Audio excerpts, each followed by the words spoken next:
Good evening all of you. मैं खुशी आपका स्वागत करती हूँ खुवी के चैनल पे। यहाँ पे मैं आपको बीएड के कोर्स की जानकारी दूंगी जिससे कि आपको काफ़ी ज़्यादा हेल्प मिलेगा। क्या होता है ना, कभी कभी कुछ लोग अपने मन से बीएड करते हैं, तो कुछ लोग फैमिली के प्रेशर में आके बीएड करते हैं, तो कुछ लोग उस मोमेंट पे बीएड को चूज़ करते हैं जब उनके पास कोई ऑप्शन नहीं बचता। तो ऐसे सिचुएशन में होता क्या है कि वैसे लोगों को बीएड काफ़ी ज़्यादा टफ लगने लग जाता है। तो अब घबराने की कोई बात नहीं है। मैं इस चैनल पे आपकी हर मुश्किल से मुश्किल प्रॉब्लम को भी इजी करने वाली हूँ। मैं हर एक पेपर को बहुत आसान तरीके से आपको बताऊंगी, जैसे कि आप खुद से भी आंसर प्रिपेयर कर पाओगे। तब आप बोलोगे वाओ, ये इतना ज़्यादा आसान है।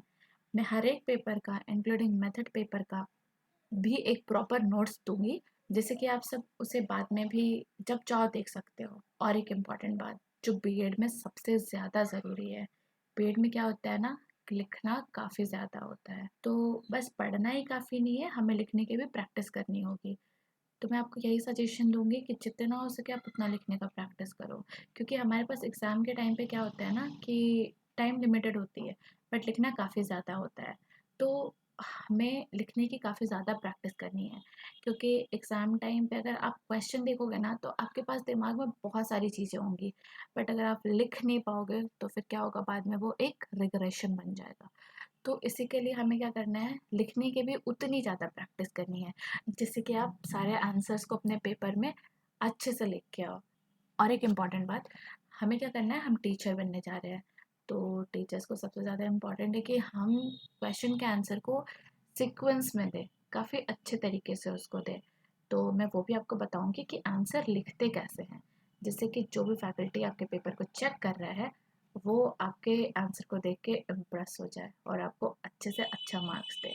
तो हम ये भी देखेंगे कि हमें पेपर लिखना कैसे, हमें आंसर्स लिखने कैसे हैं। तो चलो फिर आज का क्लास स्टार्ट करते हैं।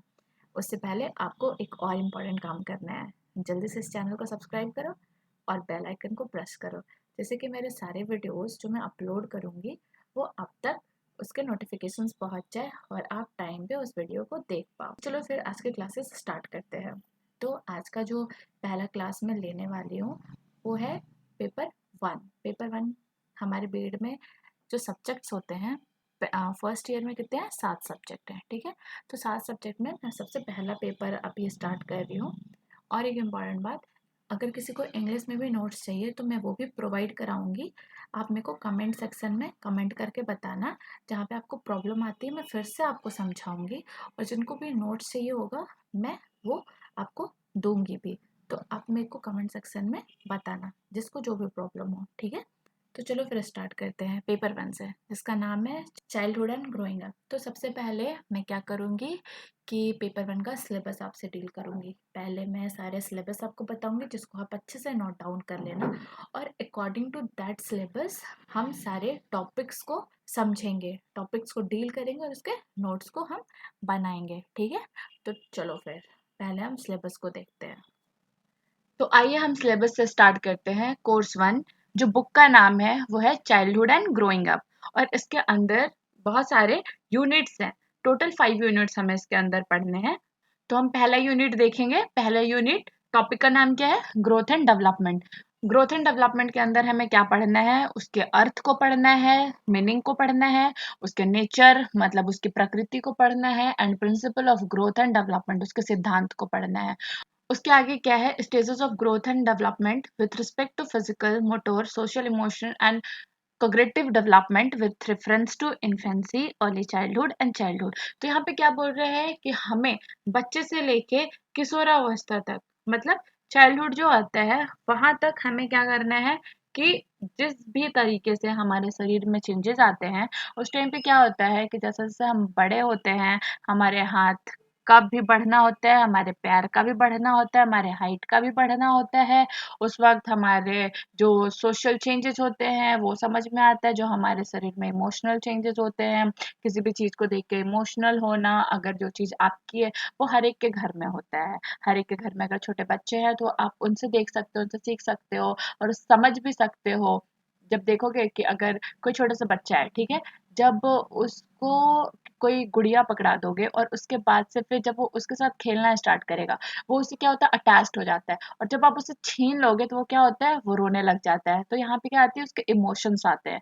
तो उसी तरीके से उसमें इमोशनल चेंजेस भी होते हैं और मोटर चेंजेस, मतलब जो भी वो करता है उसका उठना बैठना चलना फिरना।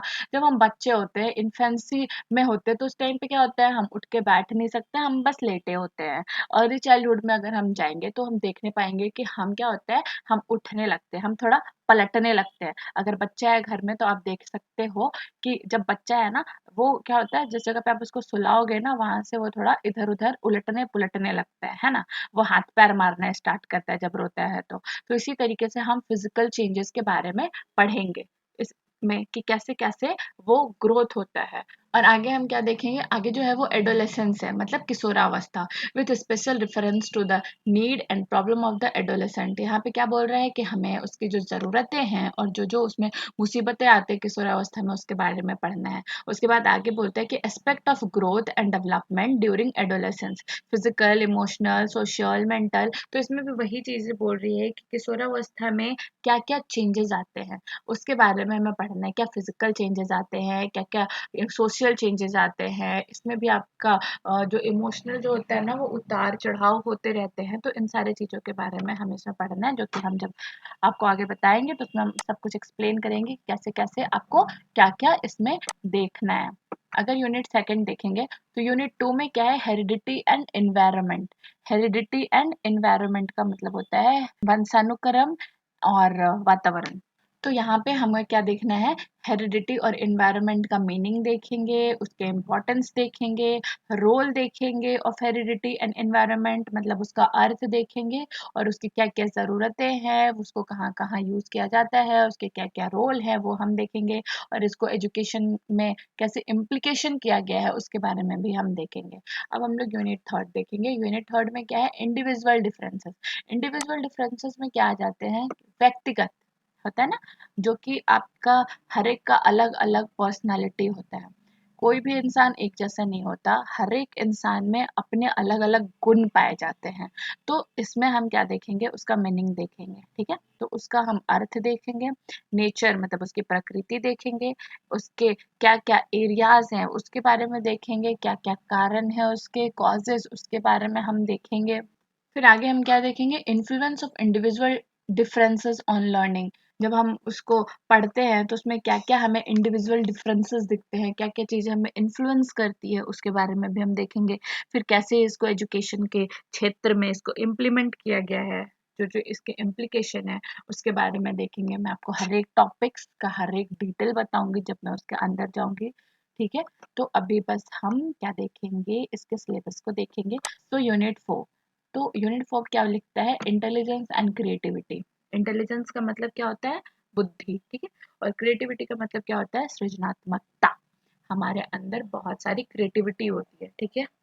तो यहाँ पे भी हम क्या देखना है, हमें इंटेलिजेंस के बारे में पढ़ना है और उसके बाद हमें क्रिएटिविटी के बारे में पढ़ना है। इंटेलिजेंस का जो नेचर है उसके बारे में हम पढ़ेंगे, ठीक है। इसमें जो आते हैं वो नेचर ऑफ इंटेलिजेंस आते हैं, ठीक है। इमोशनल इंटेलिजेंस आते हैं, उसके बाद होता है थियरीज ऑफ इंटेलिजेंस, क्या क्या उसके थियरीज हैं। उसके बाद सिद्धांत जो जो है उसके बारे में हम पढ़ेंगे।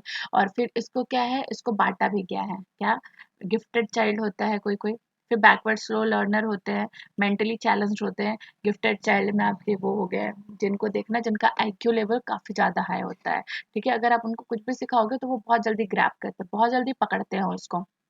तो वैसे बच्चों को हम क्या बोलते हैं, गिफ्टेड चाइल्ड बोलते हैं। और बैकवर्ड स्लो लर्नर मतलब कुछ ऐसे भी बच्चे होते हैं जिनको आप कुछ समझाओगे ना वो काफ़ी स्लो उसको ग्रैब करते हैं, मतलब उसको वो समझते तो हैं लेकिन काफ़ी धीरे धीरे समझते हैं। और कुछ मेंटली चैलेंज्ड होते हैं, ठीक है, जिन मतलब आप उनको कुछ भी नहीं बता सकते ना, आप उनमें किसी भी चीज़ को चेंज कर सकते हो, क्योंकि ऑलरेडी मतलब जो मेंटली चैलेंज्ड आप उनको बोल सकते हो जिनको मतलब कुछ समझ में नहीं आता, या फिर जो बचपन से जो मेंटली मतलब जिनकी हालत ठीक नहीं है। तो उन सारे लोगों के बारे में हमें पढ़ना है, ठीक है। अब क्रिएटिविटी में आ जाते हैं, तो क्रिएटिविटी में क्या हो जाता है, क्रिएटिविटी का मतलब होता है सृजनात्मकता, ठीक है। इसमें क्या होता है कि कोई भी क्रिएटिव चीज़ है, जो हम अपने दिमाग से करते हैं, है ना? तो वो आ जाता है आपका क्रिएटिविटी में। तो यहाँ पे भी हम इसके मीनिंग के बारे में पढ़ेंगे, इसके कैरेक्टरिस्टिक के बारे में पढ़ेंगे और जो प्रोसेस होता है क्रिएटिविटी का उसके बारे में हम पढ़ेंगे। फिर बोलता है role of teacher in enhancing creativity. एक टीचर का क्रिएटिविटी को इन्हांस करने में क्या रोल होता है उसके बारे में हम पढ़ेंगे। कैसे हम बच्चों को मतलब कैसे हम बच्चों को उस और ज़्यादा प्रोत्साहित करेंगे कि हाँ तुम मतलब उसको बताएंगे कि आप इस फील्ड में अच्छे हो, आप ये चीज़ करो। तो यहाँ पे एक टीचर का रोल काफ़ी ज़्यादा इम्पोर्टेंट होता है बच्चों को उनके भविष्य को डिसाइड कराने में। ठीक है, तो ये हम देखेंगे यहाँ पे। हम आगे जो लास्ट यूनिट है वो है 5th यूनिट। तो इसमें हम क्या देखते हैं, पर्सनालिटी। पर्सनालिटी का मतलब क्या होता है, व्यक्तित्व। ठीक है, जो भी हमारी पर्सनालिटी है उसके परिभाषा को देखेंगे, उसके प्रकृति को देखेंगे, उसका फैक्टर्स जो कारक है उसको देखेंगे, उसके टाइप्स को देखेंगे, उसके सिद्धांत को देखेंगे। उसके बाद से फिर यहाँ पे हम पढ़ेंगे मेंटल हाइजीन के बारे में। ठीक है, मेंटल हाइजीन का मतलब होता है मानसिक स्वास्थ्य विज्ञान। ठीक है, बेसिकली इसमें हम मानसिक स्वास्थ्य के बारे में पढ़ेंगे। ठीक है, उसके अर्थ को जानेंगे, उसके कॉज को जानेंगे।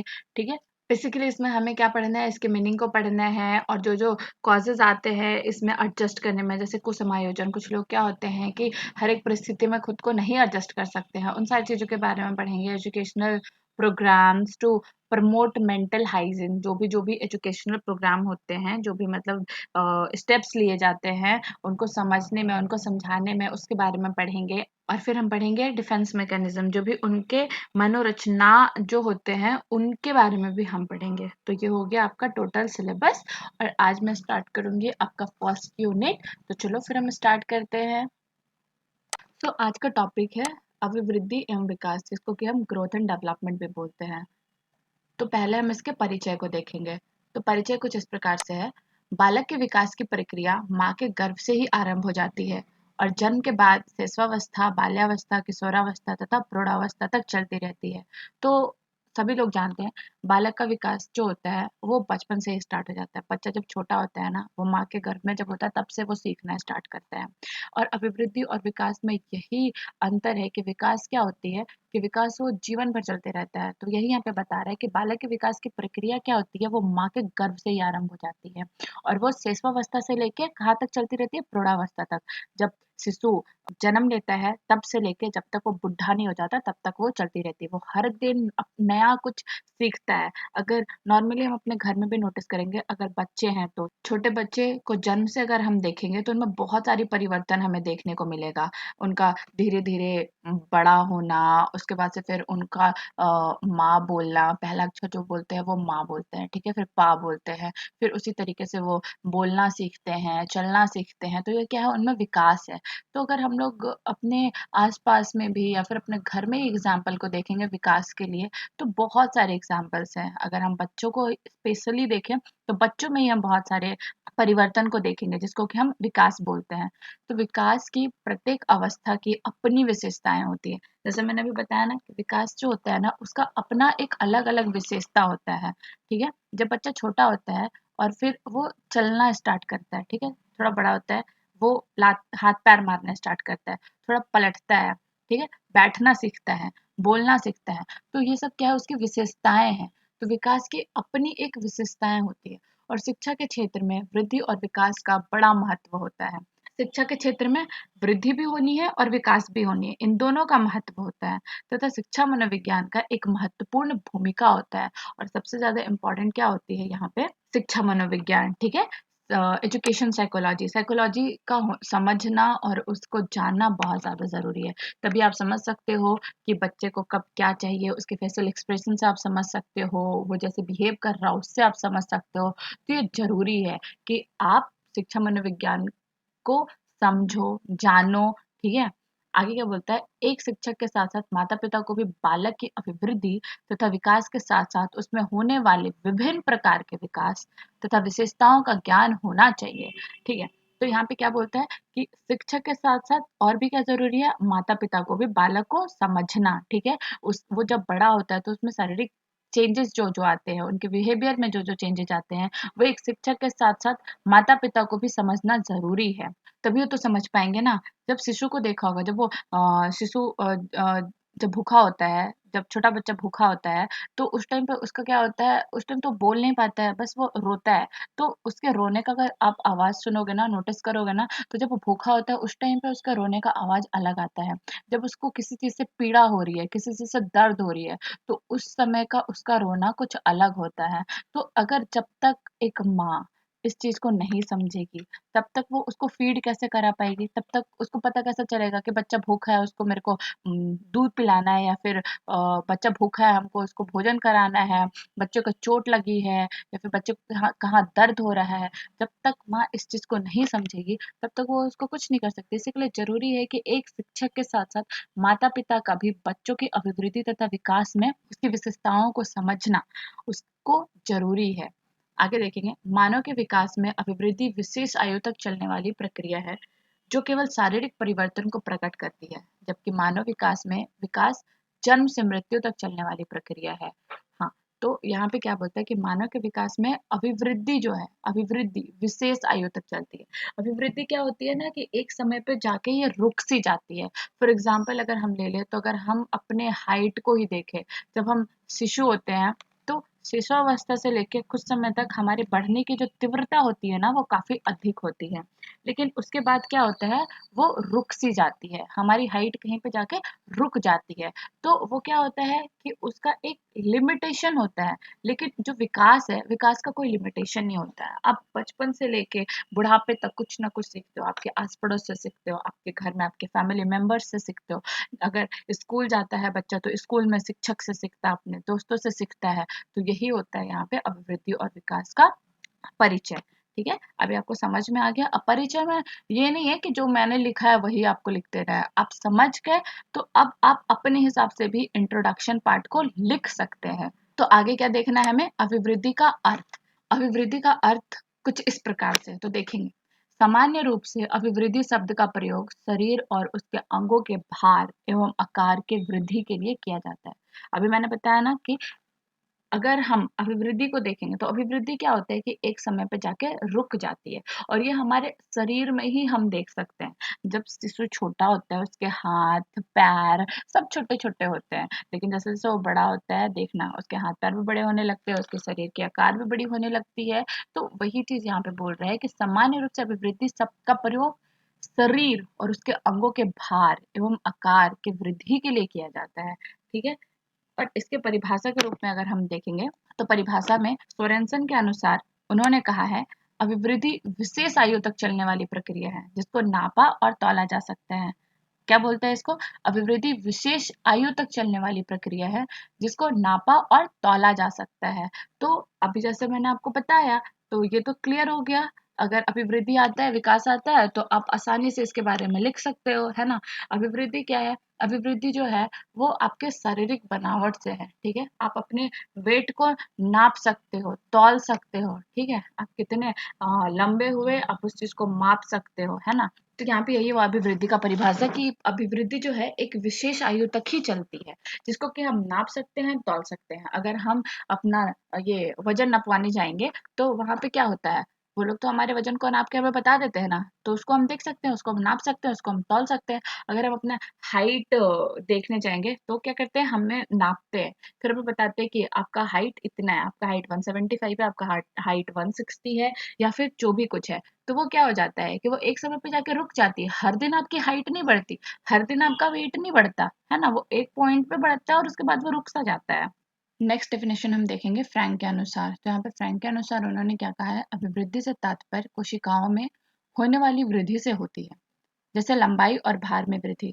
जस्ट now मैंने आपको बताया था, अभिवृद्धि जो होता है एक पॉइंट पे जाके रुक जाता है। तो जैसे हमारी लंबाई, वो एक जगह पे जाके रुक जाती है, या फिर हमारे शरीर का वजन जो होता है वो लगातार नहीं बढ़ता, वो एक पॉइंट पे बढ़ता है और जाके वहां पे सीमित सा हो जाता है। तो यही होता है आपका अभिवृद्धि का डेफिनेशन। तो अभिवृद्धि का डेफिनेशन यहाँ पे खत्म होता है।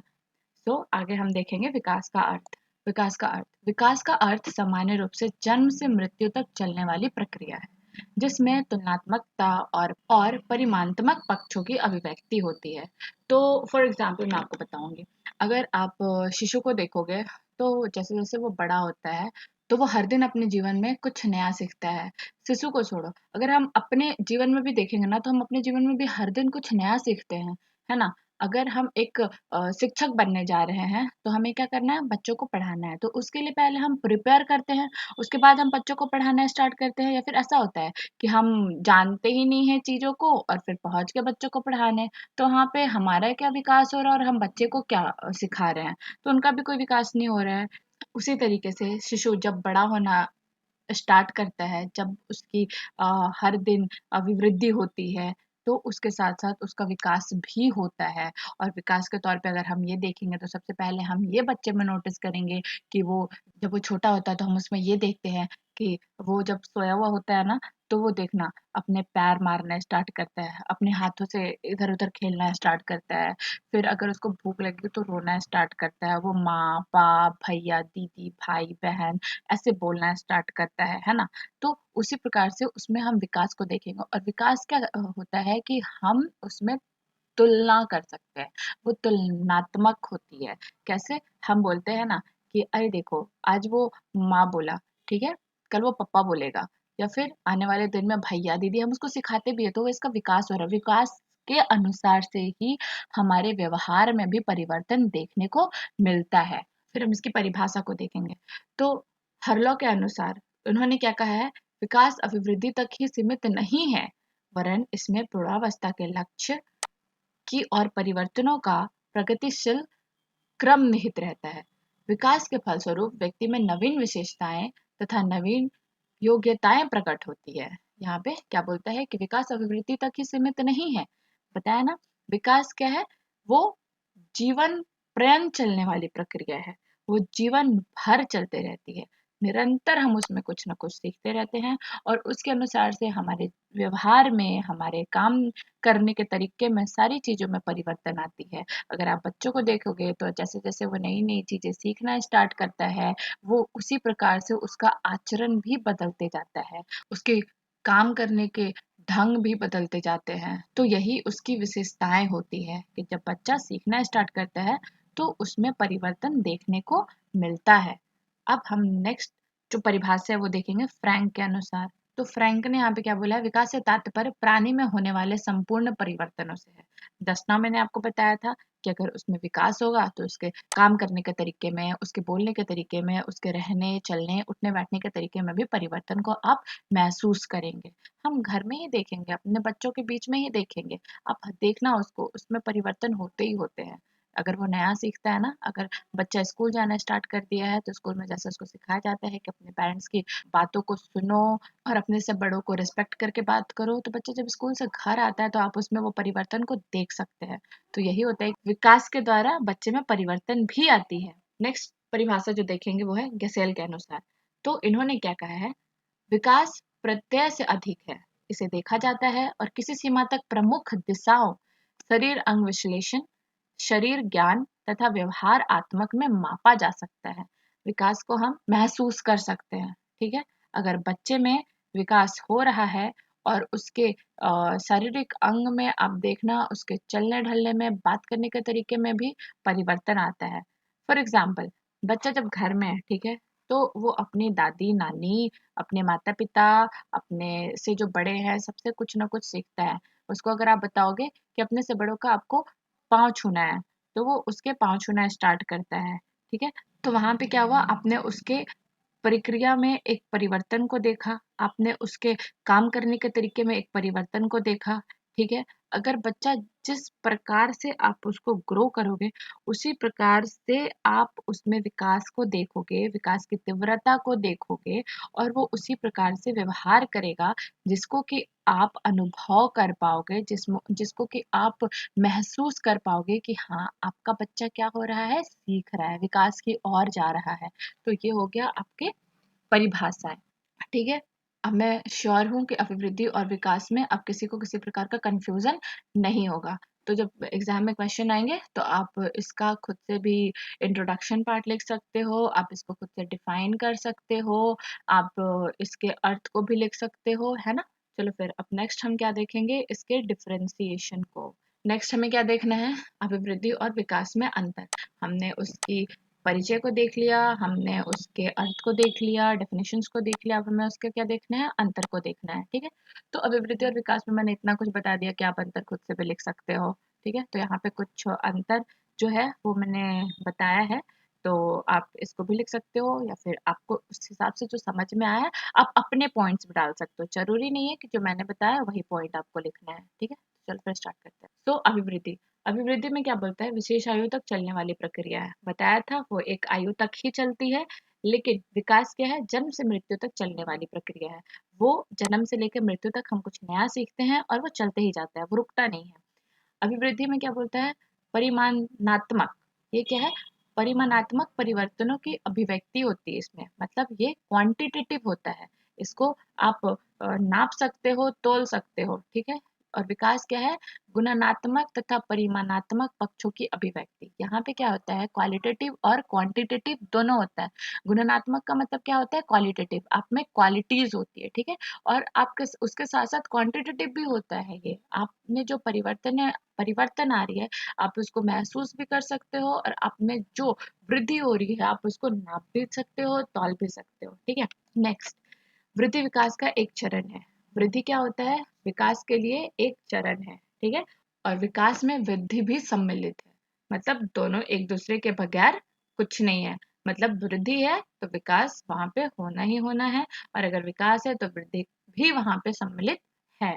नेक्स्ट देखेंगे, परिवर्तनों को देखा तथा मापा जा सकता है। अभिवृद्धि में अगर आपकी हाइट बढ़ रही है आप उसको देख सकते हो, आपका वेट बढ़ रहा है आप उसको माप सकते हो।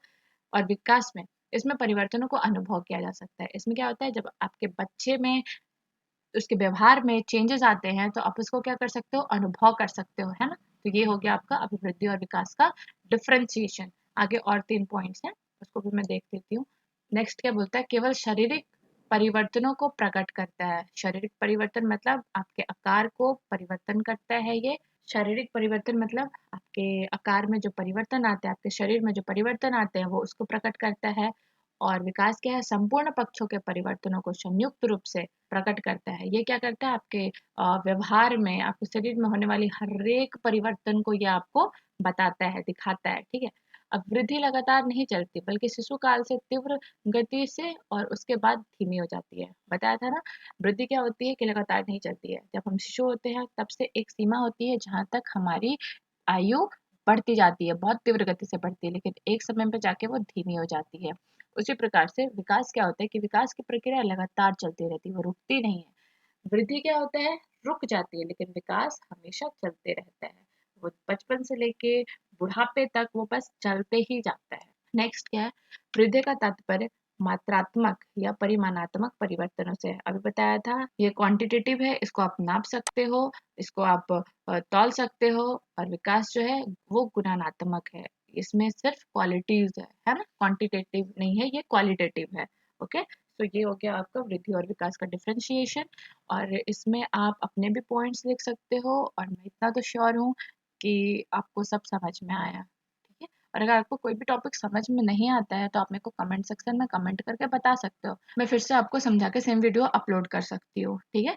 तो तब तक आप इसको पढ़ो, समझो, और जो ना समझ में आए वो प्लीज़ कमेंट सेक्शन में मेरे को बता देना। तो चलो फिर, बाय बाय, टेक केयर।